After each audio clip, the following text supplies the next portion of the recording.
There is a Latino priest shortage that many say is related to culture. Soon, the fifth National Encuentro on Hispanic and Latino ministry will be held in Texas.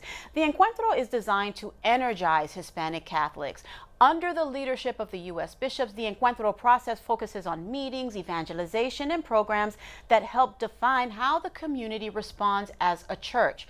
The national encounter comes at a crucial time. Recent data shows while U.S. Latinos are a growing population in the church, that fact is not reflected with additional vocations to the priesthood. So what's behind the Latino priest shortage?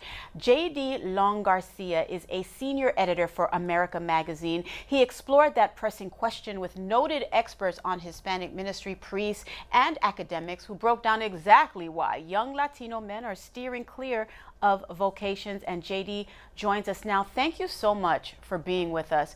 JD, let's get right to it. A key point raised in the article that bears mentioning: Latino men who consider the vocation, they acknowledge that discernment is not easy. However, for Latino men, it's even more difficult. What's the biggest reason why?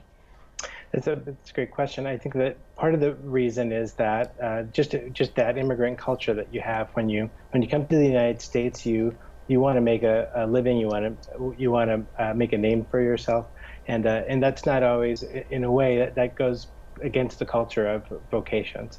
So we have in vocations, people who are answering the call are very self-giving people. They're not self-centered, they're not materialistic, and a lot of times immigrants are coming into this country, and that's part of what the confrontation is. So we have this culture in the United States where we constantly want to make money, we want to go into jobs that make money, and it's not always that kind of self-giving culture. JD, in keeping with that line of reasoning, culture for the most part is always going to play a part in the lives of Latino men. I mean, you can't change where you're from, but how can these men avoid letting preconceived beliefs like you have to be married discourage them from vocations? Right. Again, I mean, this might be kind of a simple answer, but prayer is always one of the big things that comes up when I talk to vocations directors. Prayer is a huge part of it. Also, it's the family. I spoke with some people, Latinos, and that's a broad brush, of course. Latinos come from all sorts of different countries, and they have various different cultures that they're coming into play when they're discerning. But in general, we have this. Latinos are very self-giving, and they're very generous people.